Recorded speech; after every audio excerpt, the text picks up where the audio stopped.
sobat, balik lagi di channel sang kalian, Els Aktif, Let's Get Aktif. Pada konten kali ini, aku akan memberikan sedikit konten edukatif mengenai istilah-istilah bahasa anak gunung. Apa aja tuh? Penasaran? Yuk tonton terus video sampai habis.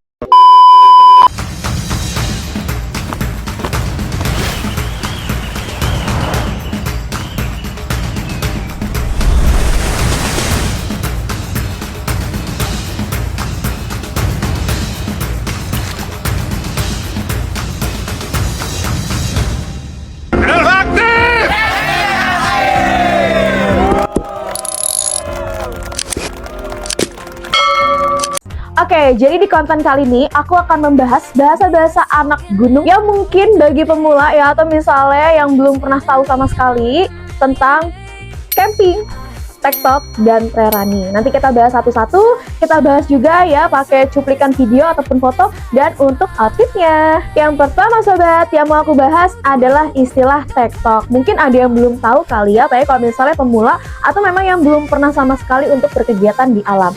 Jadi untuk tektok itu berkegiatan tanpa camping. Jadi istilahnya itu kita naik pagi-pagi ya, terus habis itu kita turun lagi antara sore kalau nggak malam. Jadi istilah tuh kayak pulang pergi sobat, jadi naik turun gunung. Jadi nggak perlu camping, nggak perlu nginep atau apapun itu. Cocok banget buat sobat-sobat nih yang punya waktu singkat tapi tetap ingin merasakan yang namanya summit. Ayo sobat, dari kegiatan tektok tersebut ada kelebihan dan resikonya nih. Tapi tenang aja, setelah aku sebutkan resikonya nanti aku akan memberikan tips aman ya untuk tektok.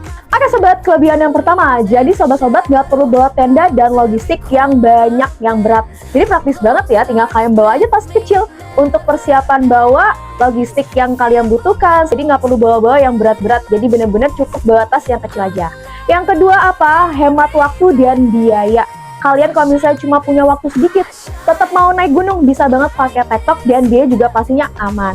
Yang ketiga, ini cocok banget buat pelatihan fisik ya, sebelum kita pendakian yang besar. Jadi sobat-sobat kalau misalnya belum pernah naik gunung sama sekali, jangan langsung naik gunung yang besar, yang tinggi, yang trekkingnya curam. Jadi kita yang tektokan dulu aja.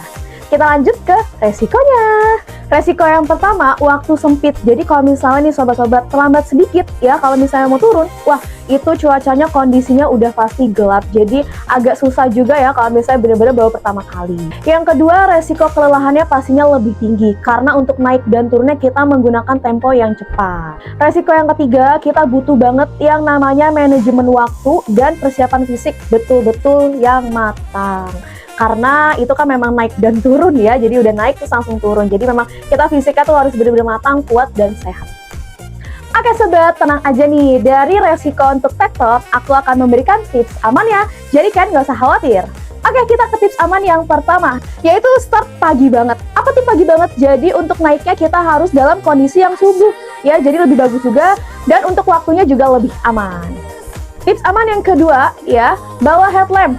Terus habis itu juga jas hujan. Karena apa? Kalau misalnya, ya kita kan nggak pernah tahu kan untuk waktu kita seperti apa. Kalau misalnya dalam keadaan gelap atau misalnya tiba-tiba cuacanya hujan, kita ada headlamp di kepala untuk menerangi jalan dan untuk badan kita juga tidak kena hujan. Tips aman yang ketiga, pastikan ya sobat, untuk logistik minimalnya itu cukup seperti air, P3K, makanan cepat saji, dan lain-lain. Jadi jangan sampai kekurangan ya. Lebih baik sebenarnya tuh lebih daripada kekurangan. Tips yang keempat, apa tuh? Jangan pernah maksain dalam cuaca atau kondisi yang buruk ya, karena itu bahaya banget. Oke sobat, kita ke bahasan yang kedua. Apa itu? Nge-camp.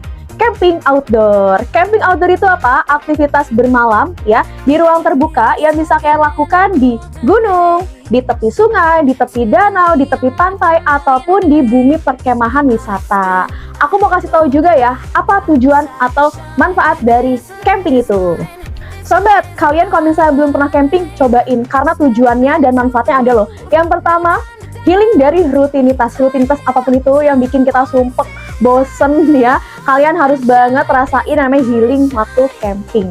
Yang kedua, kalian bisa yang merasakan namanya quality time bersama teman, ataupun bersama komunitas, dan pastinya bersama keluarga. Dan yang ketiga, pastinya itu sobat-sobat bisa banget ya merasakan namanya suasana alam, seperti sunrise ataupun sunset. Sobat, buat kalian yang baru pertama kali ngecamp, jangan melakukan hal kesalahan yang bikin pengalaman rusak ya.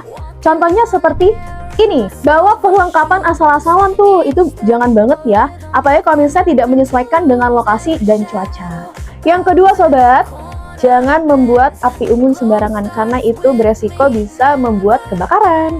Yang ketiga, buang sampah sembarangan. Jadi tetap jaga lingkungan ya sobat. Jangan lupa juga bawa kantong plastik sampah sendiri. Dan yang keempat, nggak siapin sleeping system secara aman. Karena kalau misalnya kalian nggak nyiapin sleeping bag atau misalnya perlengkapan lain saat camping, itu bikin kalian masuk angin. Dan yang keempat, nggak siapin sleeping system yang hangat, karena itu bikin kalian bisa masuk angin saat tidur di dalam tenda.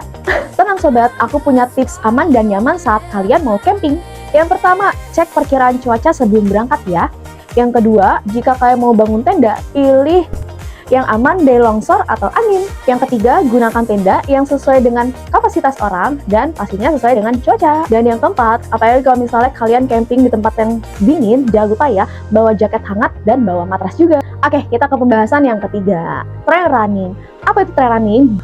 Aktivitas lari di jalur alam seperti pegunungan, hutan, dan jalur bebatuan. Jadi untuk trail running itu perpaduan lari dan hiking ya, cocok banget buat kalian pecinta tantangan. Sobat, trail running ini punya ciri khas loh. Apa tuh? Yang pertama, untuk medan perjalanannya, medan jalurnya itu, dia banyak tanjakan, turunan, dan medan berbatuan. Yang kedua, kita butuh banget yang namanya fokus tinggi dan teknik kaki yang baik. Yang ketiga, biasanya jaraknya lebih pendek daripada road run, tapi untuk effortnya dia jauh lebih berat.